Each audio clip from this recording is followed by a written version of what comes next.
Dearest listeners, book babes and book bros, welcome to Book Babble. I'm your host, Tanya, and today my co-host is Hannah. Hannah, floor is yours. Hi, I'm Hannah. I am a reader in Colorado and I am a friend of Tanya's. Thank you. And our guest of the hour is M.E. Alquist. Would you like to introduce yourself? Hi, yes, I am Emmy Allquist, and I also go by Mac or Mackenzie, whatever you want to call me. I am publishing my debut novel, The Fated and the Fallen, on February 6th. And we're so excited for that. Fun fact, I've been working with Mac through Iris, so I've gotten a first-hand look at Yes. like the entire journey. And boy, it has been so fun to watch her like become this published author. So stay tuned for her book. It's coming out very soon. So Um, soon.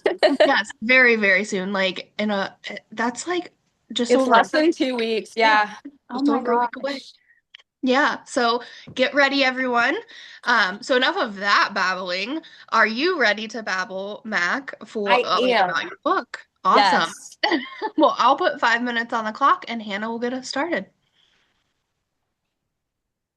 So congrats, you're almost published. Thank you. What has this journey been like for this book? Oh boy.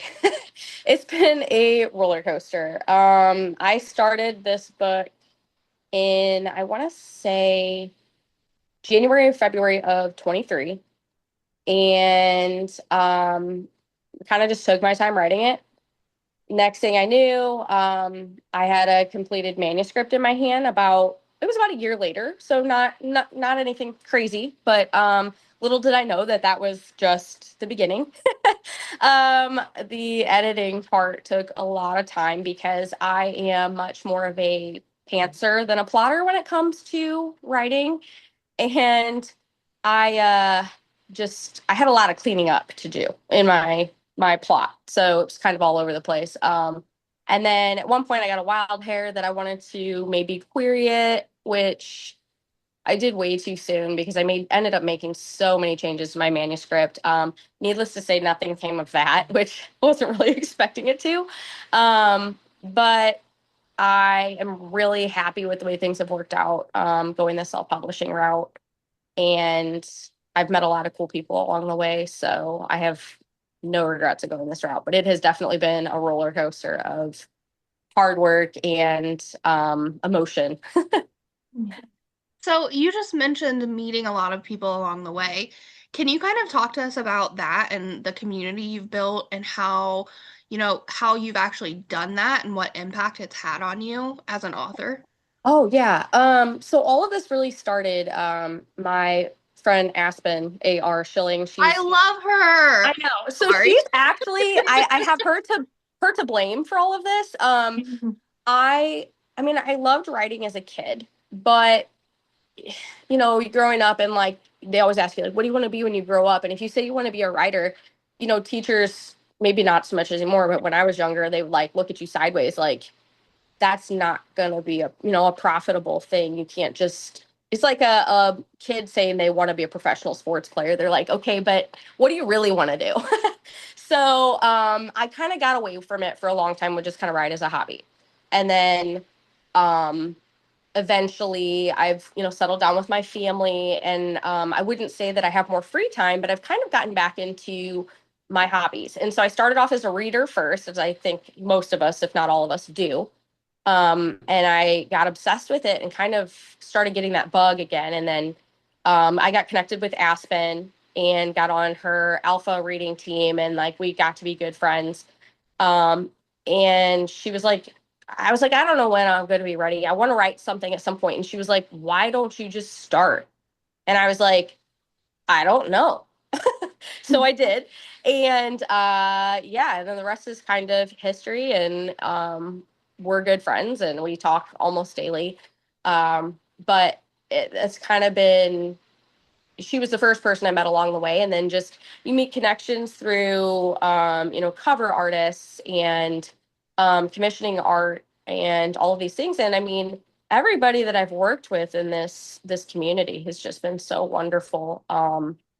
I don't have, any complaints. I know that, the books to social media can get a little saucy sometimes, but overall, I think that it's a really great community, and I just feel much more like authors are my, my friends and my colleagues, as opposed to like my competition, because everybody just seems to get along so well and lift each other up. So And I've noticed that a lot with you too. Like it, it's awesome that Aspen kind of encouraged you because I feel like that led you to a really good headspace to encourage other authors. yeah, Um, it is and too. Like she kind of mentored me. I see you doing it on social media and I'm like, wow, you are, you're going the author route, but you're also like a hype girl and very encouraging to Yeah, other because authors. I was a hype girl first. I was a reader first, so it's like I can't let go of that side of me. It feels a little more weird now reviewing authors' books on like Goodreads and stuff, because I don't, if I want to give nothing but like a sparkling review, because I don't want it to turn around and like bite me. But Right. uh, yeah, I mean, I've always been, I want to support everybody, and I just, like, things are hard enough as it is. We don't need more negativity in the world, so I'm not going to add to it. Well, I think it's awesome that you have made such an impact, honestly, on all of the other authors that you've been working with and that they've made such an impact on you. But we have made it through our 5 minute AMA round. So congratulations, Mac. You're out of the hot seat. I Okay. should stop the timer. I thought I did. Uh, so that is stopped now. We will put this part on our social channels and then the full episode's going to go on YouTube and Spotify. So we'll just keep chatting. Okay, sounds great. And I babbled quite a bit, so I'm gonna let Hannah ask some more questions or talk about whatever she wants, because I just took up like half of that time. That's okay. Can you give us a blurb of your book that's coming soon? Ooh, that was mean. Or your favorite tropes or Oh, characteristics. I can do a blurb. It might just be a little bit messy, and I'm gonna have to be Okay. very careful not to give anything away, because when you know all of it and you're not, reading it as it's exposed to you, it's kind of hard to like Yeah. what should you say and what should you not say. Do you want me to do Um, it? Do you want me to do it for you? I can do oh it. sure. Yeah, you're gonna volunteer, tag I your can do it for you. I'll do it really That'd be quickly great. too. I'll do it super quick, and it'll be very vague, but also not vague. Um, so it's a witch hunter, Okay. and there's the dynamic is really what's the word I'm looking for? The banter and dynamic between them is really cool and really fun. And there's like some trials and stuff like that. So this is a terrible blurb, but I don't want to give a lot away. There's a It's hard. kingdom. There's a kingdom like on the brink of destruction. There's like stuff that she's got to, the main character has to save everybody basically. There's magic. There's some winged people in there. There are, yes. All the really good things. All the So yeah, good romantic stuff, it's in there. yes. So Yes. Yes. Kingdom on the brink of destruction. A witch and a witch hunter get paired up. They've got to, be strategic about things, and I'm not going to give away what it is they have to be strategic about. Hmm. Um, and there's lots of magic and like discovery of of that whole system. Yes. Book one is a lot of, and I know not everybody likes it. I was actually thinking about this in the shower this morning. Book one is a major groundwork laying piece, but I hope it doesn't read that way. My goal was to get the background information down.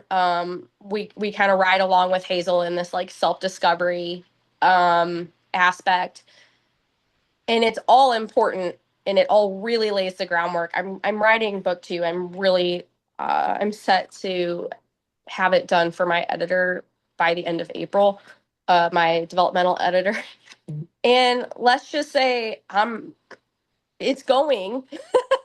But I'm having so much fun writing it, and I think because the groundwork has been laid for with Mhm. book one, and I kind of know what direction we're going in. I get to have a little bit more, not that I didn't have fun writing book one, but I get to have a little more fun pushing them in different directions, and really, like, now we're getting into not just meeting Hazel and Slade, but like now how what their role is going to be in the larger world, and like what the big bad problem actually is, sort of thing. Yeah. So I don't even remember. Oh, you were asking about the blurb. Yeah. So she covered it pretty well. It's hard to I should have my copy in front of me where I can just read it to you. That's It okay. would took me a long time to sit there and write that blurb in a way that didn't give anything important away. And I think even some of the stuff that is in there and is a major plot point, I kind of, to me, was kind of a spoiler to put it on there, but it's part of the story. And there's plenty of other stuff in there that I feel like there are major revelations and reveals and stuff like that. So, it's fun. I had fun putting the little twists in there. Yeah. I And know I when will I pick up, sorry, go ahead. I was just saying, I know when I pick up book one of a new fantasy or romantasy series, I expect it to be kind of heavier on the world building, magic systems, Yes. groundwork. So I hope other readers go into it expecting the same thing because it's a marathon, not a sprint for Right, a right. Yeah, series. and I am planning for this to be a 4 or 5 book series. So it's not even just a trilogy. This is going to be I mean, I don't want to get people's hopes up because I'm not SJM yet. I would love to be someday, but she's been writing a lot longer than me. I've kind of compared it to Throne of Glass a little bit, the way I plan there to be longer character arcs and a lot more. There are more than just more than one problem going on. There's a lot of stuff going on that she's going to have to overcome and kind of really step into her power moving forward because whether she likes it or not, the world's going to kind of fall on her shoulders. So it is a lot like Throne of Glass in that aspect. And I don't. It's an old comparison. I know it's been around. It's got a huge fandom, so I don't want to like set the wrong expectations. But as far as the series itself goes, that's kind of like how I'm planning to carry it is probably 4 to 5 books. I know through four. It's going to kind of depend on how three ends up falling and I'm sure the plot's going to change. We're talking potentially a couple years down the road from now, so I may come up with some different ideas, but I don't think I'm going to be able to cap it at 3 as much as I wanted to. Their story is too big right now for me to kind of trap it. So That's a good thing. yeah, It That's is. exciting. I know I'm that really like excited. some people like the shorter fantasies, but like Hannah was saying, the first book is always the groundwork, and then you're locked in for Yeah, this epic tale. And once it's over, and you're just like, I want more. I Like, know. exactly. so I'm happy to hear that it could be expanded to Oh, like it's gonna 5. be expanded for sure. And I feel like we're in a good place right now. I can only think of a handful of longer series that are recent. I feel like everybody's been doing, the duologies and trilogies and kind of keeping it. And I know it's because sometimes it's up to the publisher, especially, for our authors that are traditionally published, they lose a lot of say in how far that story is going to carry. But I also feel like the readers have kind of pushed that a little bit too because people are reading so fast. I mean, I am like, I might read, I think last year I read 50 books, but I usually do a little bit more. But I was writing so I much was and gonna say editing you're so writing much. your own epic Yeah. series. Yeah.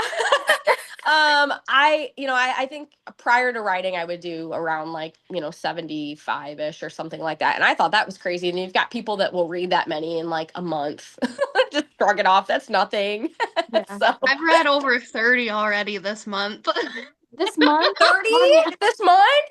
Ah, I'm on my 5th, and that's including 2 audiobooks. So that is correct. That's impressive though. I mean, I wish that I could do that. I'm like, Too. Let me pull up my Book Mori app and I'll tell you. I've I read would love that more than thir- anything to just 34. 34. Oh yeah. It's been 24 days. We know we're not even through the month yet. So, okay, I'm going to flip this on you for a second. So, what do you think out of those 34, how long are they usually that you read? Are they pretty good thick books, like 300 plus? Yes. Oh my gosh. So Tanya you're just a reads fast reader then. Tanya reads these like emotionally destroying, gritty, like the most unhinged books I've ever seen in my whole life. So they really suck her in and she just doesn't put it down until it's over with. I Exactly, like she can't. I That's a like good it when thing. they hurt me. And And I love that about you. But Oh, so if you read, which I don't know, have you read the first one yet? Mine yet? I have it and I've started it, but I haven't finished it yet. No, it's totally fine. I was just gonna say, I don't know that it will destroy you that much, especially if you read pretty intense, emotionally charged stuff. But I promise, book two is gonna mess you up I because like Hannah I always comes to me when she needs books that'll make her cry. yeah, and she I delivers. am gonna try. That sounds horrible to say. I think if there's going to be, I think there may be some crying in book two.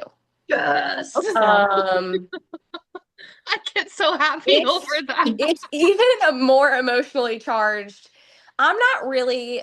I used to be. I'm not really a big crier in books or movies anymore. And as on a personal note, I just blame that a lot on my like anxiety medication. Kind of just like Good I'm for just you. level. I'm level all the way across to the point where like I should probably be crying about that, but eh.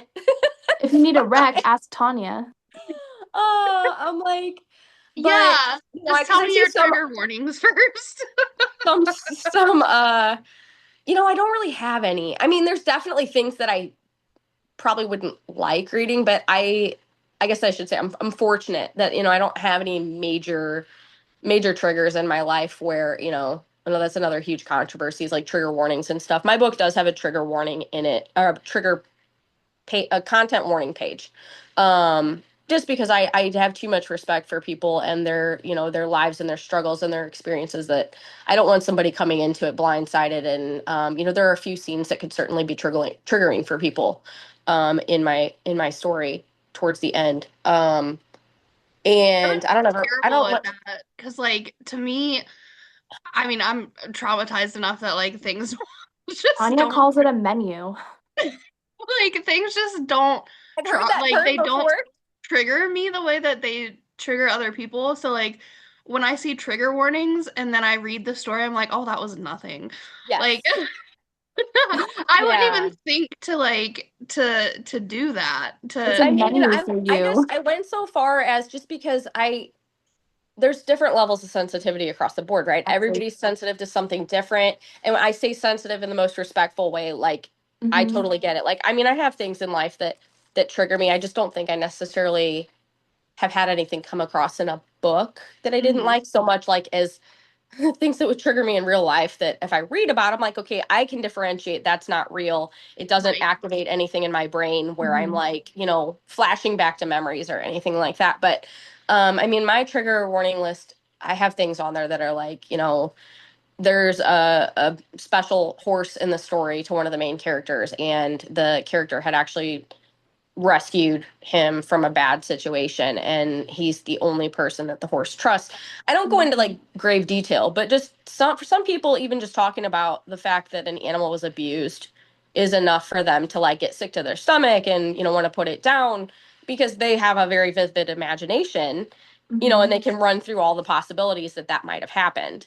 I have that too. A friend of mine, we were talking about like the whole aphantasia thing where some people don't picture stories in their head at all. It's just a Hmm. blank slate up there when they're reading. And like I'm one of those people where it's 3D, it's very Yeah. vivid. And when I was younger, I always wondered why I had such issues with like gory scenes in movies and things like that. They would stay with me for days, and I would sit there and I would imagine them on me. And that was part of the problem was like I can literally transpose images from my head into like reality. Like it's like a VR type thing where I'm like, it makes me sick to my stomach. And I've really grown out of that in life, but I sympathize with people who Yeah. that kind of stuff I really sets them off. So, I have a lot of respect for authors who take the time, and just have the empathy to create trigger warning Mm-hmm. lists or a note or whatever it may be. And I think that people use it differently. Mm-hmm. Like it could be what filters one person from picking it up or putting it down. Mm-hmm. Tanya could use it to shop. He's looking at it like a trope list, like you said, like a Yeah. menu. Yeah. And This like for and will me, this make me feel something? Right. How bad are we talking here? for me, I use it as like, I don't have any triggers that would make me put a book down, but I don't want to be blindsided either. So it's Right. nice to know like this is coming. So I just think like there's all different ways to use it, and it takes a lot for an author to have the forethought to put that in there. It just shows a lot of thought and care for your readers. And the Mhm. thing is, I mean, and I'm not knocking anybody that chooses not to have one by any means. It's your book, it's your readership. You do whatever you want. But for me, it really it doesn't take that much effort to make Mhm. one. And what I actually did was I put a note in the front of my book just saying, that there are it's a fairly dark story. I mean, it's not like grim dark or anything, but it's definitely borders more on dark fantasy. Mhm. Um, not to be confused with dark romance, because I wouldn't even know where to begin writing dark romance. That is not in my wheelhouse. Kudos to anyone that it is, but not a dark romance. It much more hang on the line of dark fantasy, has some dark fantasy elements. And so in my note, I actually put my content warnings at the back of the book, because I know some people read them, they just read page by page. And if they inadvertently scan that, they feel like it can be potential spoilers for the story. So I just made a note and I put it in the back so that people who are looking for it can flip back, and find and read and then decide if it's for them or not. That's So really I smart. tried to kind of honor both sides of it and not, Mhm. I don't want the story ruined if you don't want to see those things. But I feel like I have to have it in there. It's just not something, as someone who has, again, not necessarily books, but my own mental health struggles, I don't ever want to be the cause of somebody's, trigger. Mhm. So, Totally um, understand that. Yeah. I think that's I think it's wonderful for you to include them, whether it's at the front or the back. I think you did a yeah. great job. And that's one of Yeah. my things always been like, too. I mean, people get upset by them. You don't have to read it. You could just flip past it. I try to Right. label it at the top, content warning, so that if you are scanning quickly, you don't accidentally read them. But now they are also at the back of my book. So the only way you're going to see it is if you're one of those people that I've never understood that likes to read the last page of a book before they pick it up. We have one of those people. Who is it? Is it Tanya? No, it's not Tanya. It's another one of our friends. What? I've never, I mean, that would just Taylor ruin it does for me. that. Like, I feel like if you did that for the Fated and the Fallen, would that ruin? Hold on. Which one of our friends does this? Taylor. I don't know if it would ruin it or not. Makes sense, right? I just like have a panic attack sometimes where I try to see like how many pages are left in a chapter and then I accidentally read the last line in a chapter because my eyes can't mind their own business. And I'm like, I shouldn't have seen that yet. I I remember shouldn't have seen I that remember yet. doing that in like middle school. I remember doing that with all the Harry Potters because I was like, Mhm. am I gonna be okay at the end of this? Yeah, for me, it's kind of like, well, I have two kids and two dogs and a husband. So my writing time, I stole this from another author and I wish I remember who it was because I had seen it on social media. I want to give her credit, but I don't remember who it was. She called it like writing in the cracks of life. And Mm. that's literally what I do. So I kind of have adopted that, but I cannot take credit for it. Again, I don't remember who said that. It was so genius to me because I do like my husband, so that I could have this in peace, he actually took the kids to the hardware store. Um, and That's I, creative. I don't really get to write during the day usually. I do work a full-time job. And I write usually once the kids are in bed. Occasionally, if they're having a slow afternoon on the weekends, I'll get my laptop out, but usually as soon as I do, it's over. Like they see me trying to be productive and they're like, "What you doing? What you doing? Can I touch your keyboard?" Like they're 5 and almost 3. So Oh, mine's they're 4. like, "I want to see what you're doing."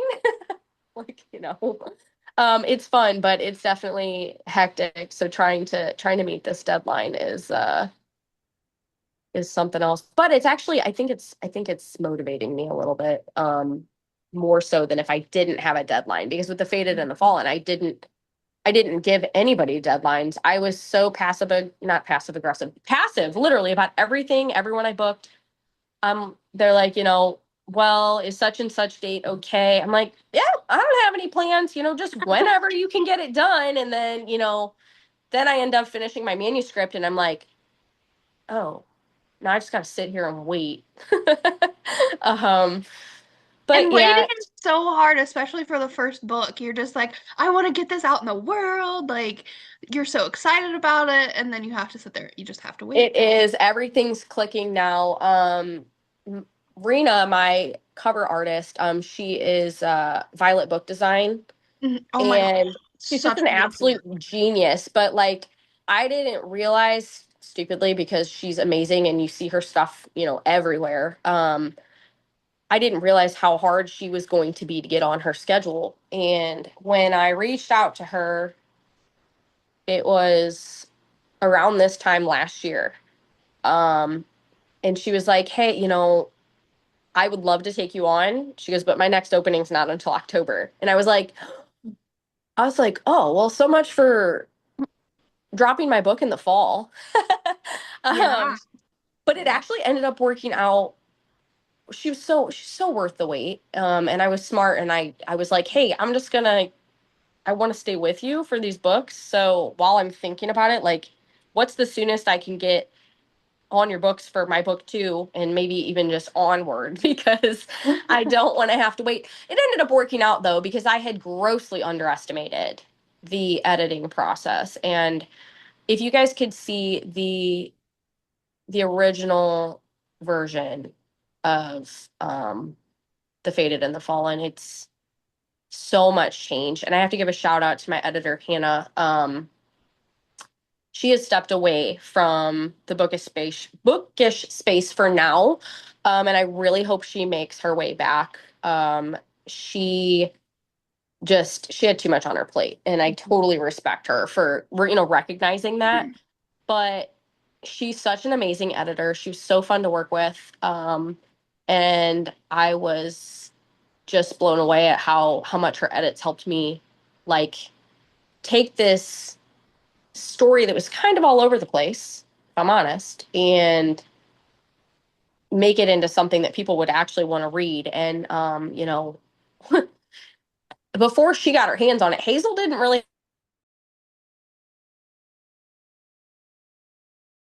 Oh, welcome back. There was a bit of a glitch, and Zoom Zoom kicked was us doing out. Zoom things. Zoom's doing Zoom things, but we're back. Hannah had to drop off, but Mac and I will continue chatting. Um, Neither of us really remember exactly where we left off before Zoom acted up, so we'll just start something new. Um, No. so I am very much, as Hannah hinted, an emotional reader. I like reading for emotional impact. I Mhm. like hearing about like the emotional and psychological side of things. So, do you have any like little Easter eggs or like pieces of inspiration that are in your book that came from like an emotional side of you? Some like Ooh.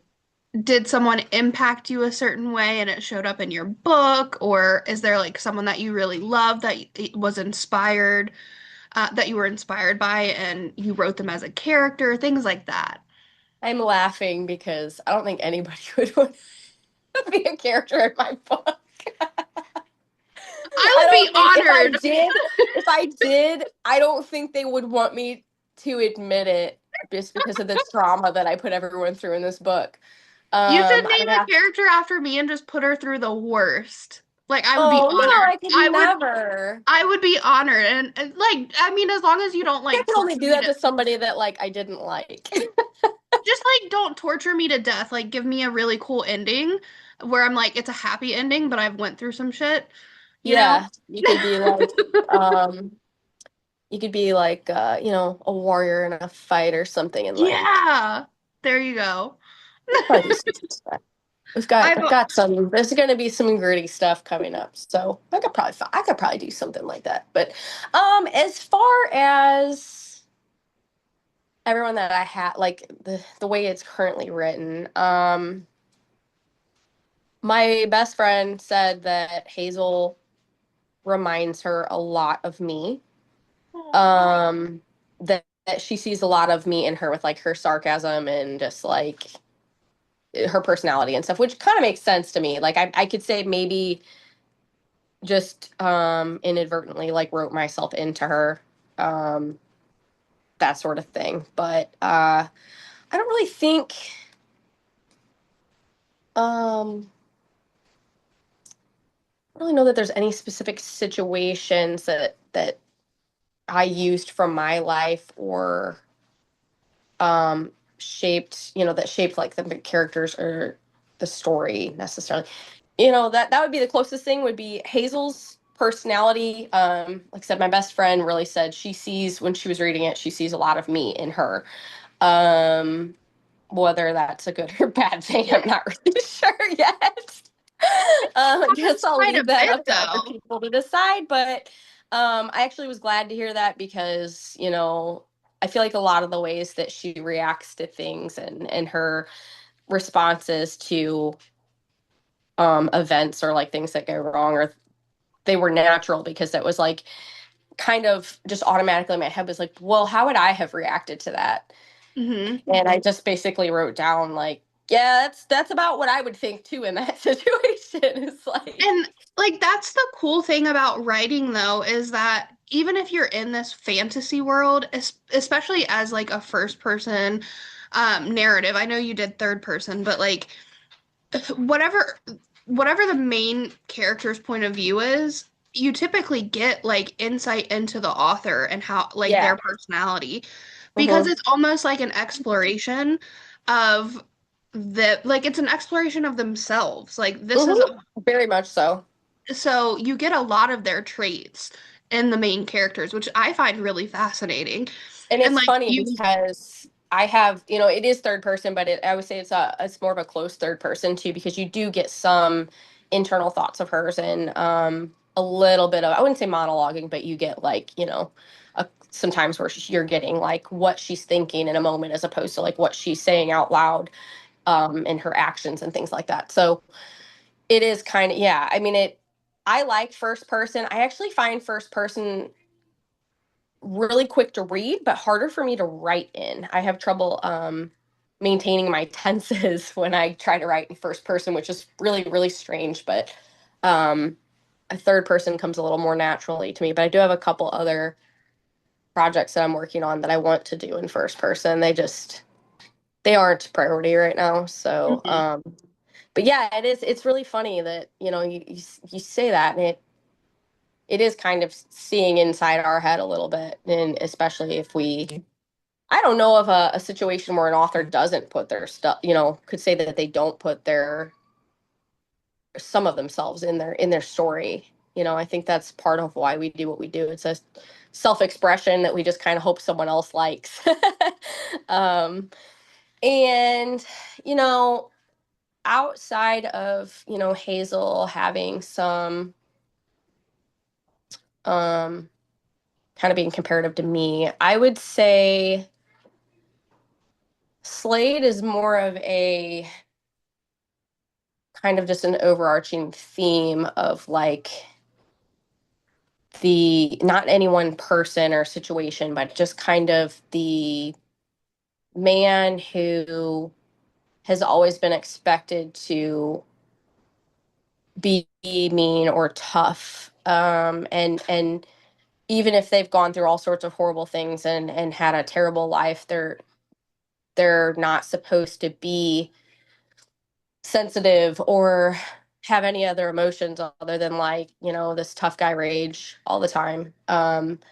He's And almost so like he's almost like representation of what people expect the male stereotype to be. mhm, But then I feel like he's gonna break that stereotype. mhm. I feel Yeah, like we that's like a good set way. up for Yeah, that.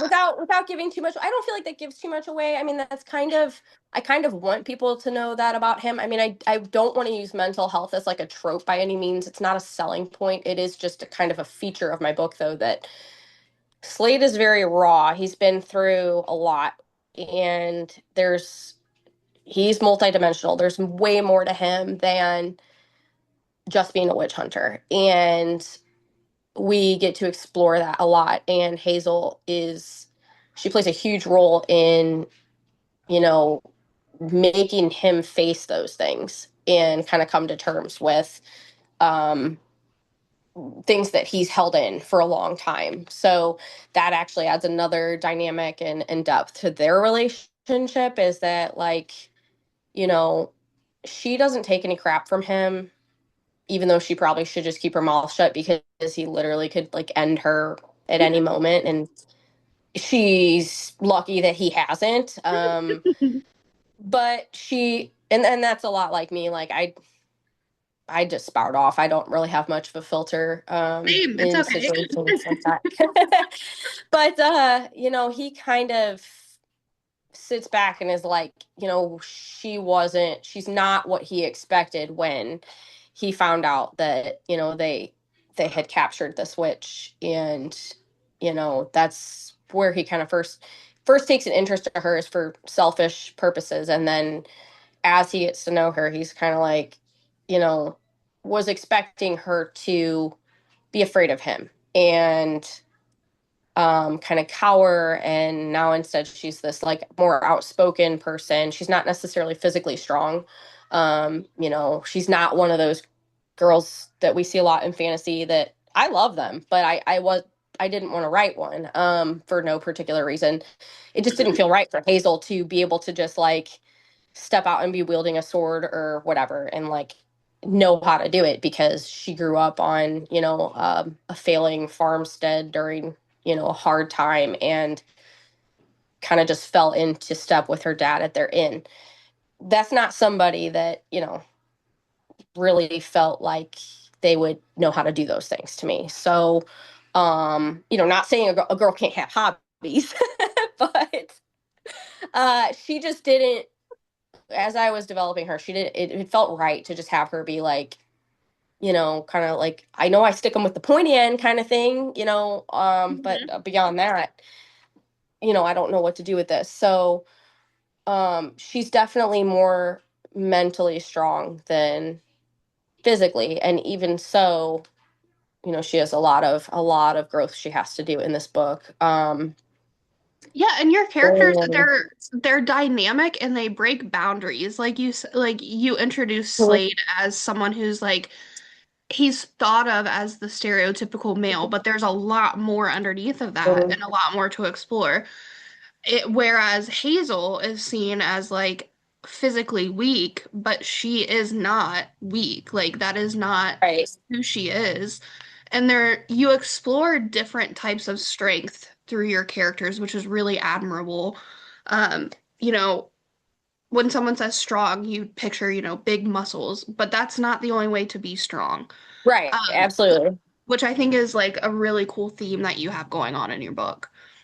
Yeah, and it's kind of funny because I guess it's just again coming from an author just pouring like what they know into a book, like that's just kind of um my outlook on life. I mean, I've been somebody who has been physically strong and I've been somebody who's not. I mean, I used to be, before my kids, my husband and I used to be in the gym like nonstop and in like peak shape. And, I just don't have time. I could make time for those things, Girl, but I feel that. Like I used to be a I'm competitive not what I weightlifter. Like, used to be.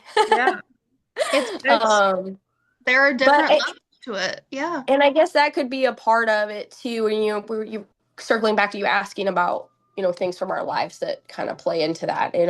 If I had written this book when in a different part of my life, it may have been more focused on her physical attributes and her physical strength. But you know, kind of this transitioning into parenthood and kind of having to redefine myself and redefine um, my hobbies and how I'm going to use my time when I have it.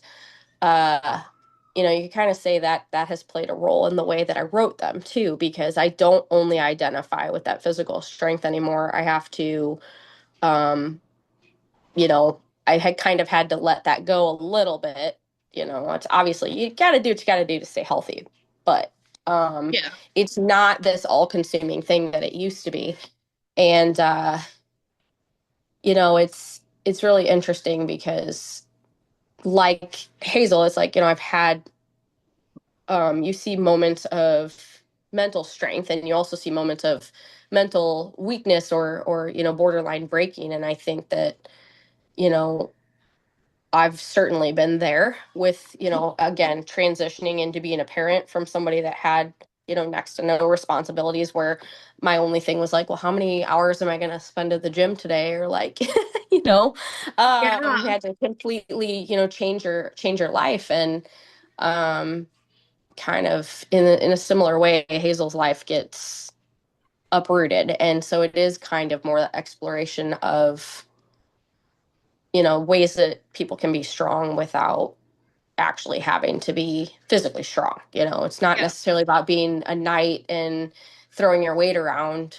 I mean, and granted, she's going to come into her power right now. The power that she discovers in this book, the actual magic that she comes up with, it is very raw, and it is like way stronger than anything she can handle. And that's kind of a side plot. It's another issue that she has in this story, along with just like trying to not die. She has to be really careful not to accidentally use her powers, because they're very emotionally driven, and she has no idea how to like keep them from coming out. Like once she feels that the sensation like taking over, she kind of has like an oh crap moment, like Yeah. everybody back up kind of thing, because I don't know how to can't keep it in sort of thing. So um and that's something that it's a it's a bit metaphorical, I guess. Maybe more so than I even intended it to be. But she she well, without giving anything away, but she's got a lot to work on still on that aspect in book two. We get to spend a little bit more time with her, actually trying to hone that in and be able to channel it productively. Mhm. So, in I'm a like way, I envisioning guess. one of those movie montages where they're Oh, the for like sure. it's going through my head right now of her just like training and honing and all of Oh this yeah, stuff. she's gonna meet this really great character, and uh, they they train her, because she's really, well, I don't want to say too much, but in book two, she spends some time in the beginning as an outcast, and like nobody really wants her around, and um, she's got big shoes to fill, and has absolutely like no respect from anyone, especially because in this universe, like witches come into their power. It's kind of like, I think at one point in the book I actually called it like witch puberty. Um, as teenagers, they develop their powers, and normally when they're with their families, or like when they're with a coven, they have mentors who teach them how to like not die and not hurt anybody, and to channel properly. Um, and then they also have they wear jewelry, specifically if they're going to like go into battle or like fight, but they wear jewelry that acts as like a control mechanism, where they can sort of, if it builds up, they have a place to store it, and then they can almost kind of like a siphon, where they can release it Mhm. as needed. But they don't give those to the young witches until they have earned it. Basically, they have to learn how to control it without the use of those before they're given that extra power.